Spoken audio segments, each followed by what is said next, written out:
सभी को राधे राधे।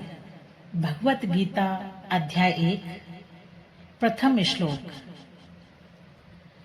धर्म क्षेत्रे कुरुक्षेत्रे समवेतायुयोत्सवः मामयैका पाण्डवा चैव किं कुर्वत संजय। धृतराष्ट्र ने कहा, हे संजय, धर्म भूमि कुरुक्षेत्र में युद्ध की इच्छा से एकत्र हुए मेरे तथा पांडु के पुत्रों ने क्या किया? अर्थात पांडव तथा धृतराष्ट्र के पुत्र दोनों ही एक वंश से संबंधित हैं, किंतु यहाँ पर धृतराष्ट्र के वाक्य से उसके मनोभाव प्रकट होते हैं। उसने जानबूझकर अपने पुत्रों को खुर कहा और पांडु के पुत्रों को वंश के उत्तराधिकार से विलग कर दिया। इस तरह पांडु के पुत्रों अर्थात अपने भतीजों के साथ धृतराष्ट्र की विशिष्ट मनस्थिति समझी जा सकती है। जिस प्रकार धान के खेत से अवांछित पौधों को उखाड़ दिया जाता है, उसी प्रकार इस कथा के आरंभ से ही ऐसी आशा की जाती है कि जहाँ धर्म के पिता श्री कृष्ण उपस्थित हों, वहां कुरुक्षेत्र रूपी खेत में दुर्योधन आदि धृतराष्ट्र के पुत्र रूपी अवांछित पौधों को समूल नष्ट करके युधिष्ठिर आदि नितांत धार्मिक पुरुषों की स्थापना की जाएगी। द्वितीय श्लोक। संजय उवाच। दृष्टा तु पांडवा अनीकं व्यूढं दुर्योधनः तदा आचार्यमुपसंगम्य राजा वचनम् अब्रवीत्। संजय ने कहा, हे राजन, पांडु पुत्रों द्वारा सेना की व्यूह रचना देखकर राजा दुर्योधन अपने गुरु के पास गया और उसने ये शब्द कहे। तात्पर्य है, धृतराष्ट्र जन्म से अंधा था। दुर्भाग्यवश वह आध्यात्मिक दृष्टि से भी वंचित था। वह यह भी जानता था कि उसी के समान उसके पुत्र भी धर्म के मामले में अंधे हैं और उसे विश्वास था कि वे पांडवों के साथ कभी भी समझौता नहीं कर पाएंगे, क्योंकि पांचों पांडव जन्म से ही पवित्र थे।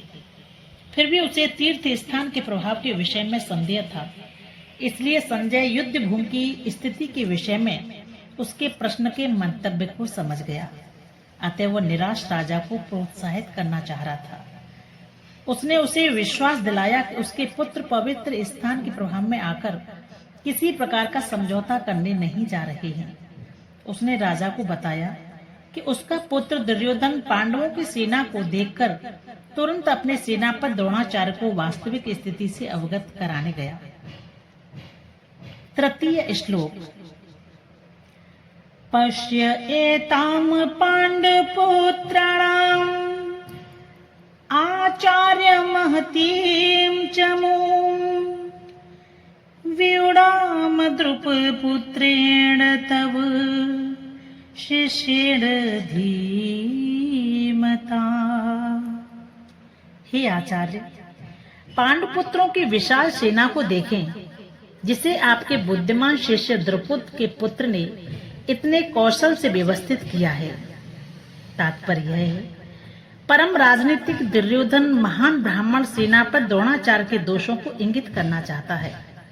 अर्जुन की पत्नी द्रौपदी के पिता राजा द्रुपद के साथ द्रोणाचार्य का कुछ राजनीतिक झगड़ा था।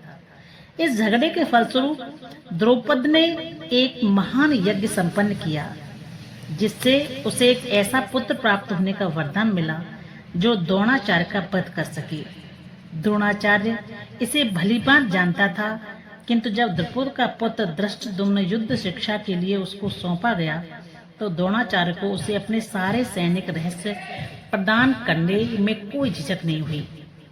अब धृष्टद्युम्न कुरुक्षेत्र की युद्धभूमि में पांडवों का पक्ष ले रहा था और उसने द्रोणाचार्य से जो कला सीखी थी, उसी के आधार पर उसने यह व्यूह रचना की थी। दुर्योधन ने द्रोणाचार्य की इस दुर्बलता की ओर इंगित किया, जिससे वह युद्ध में सजग रहे और समझौता न करे। चतुर्थ श्लोक। अत्र शूराः महायशुआसाः भीम अर्जुन समाः युधि युयुधानः विराटः च द्रुपदः च महारथः। इस सेना में भीम तथा अर्जुन के समान युद्ध करने वाले अनेक वीर धनुर्धर हैं, यथा महारथी युयुधान, विराट और द्रुपद। तात्पर्य यह है, यद्यपि युद्ध कला में द्रोणाचार्य की महाशक्ति के समक्ष धृष्टद्युम्न महत्वपूर्ण बाधक नहीं था, किंतु ऐसे अनेक योद्धा थे जिनसे भय था। दुर्योधन इन्हें विजय पथ में अत्यंत बाधक मानता है, क्योंकि इनमें से प्रत्येक योद्धा भीम और अर्जुन के समान दुर्जय था। उसे भीम तथा अर्जुन के बल का ज्ञान था, इसलिए वह अन्यों की तुलना इन दोनों से करता है। पंचम श्लोक। दृष्टकेतुः चेकितानः काशिशराजः च वीर्यवान् पुरजित कुन्तिभोज च शैब्यः च नरपुंगवः। इनके साथ ही दृष्टकेत, चेकितान, काशराज, पुरजित, कुंतभोज तथा शैब्य जैसे महान शक्तिशाली योद्धा भी सम्मिलित हैं। राधे राधे।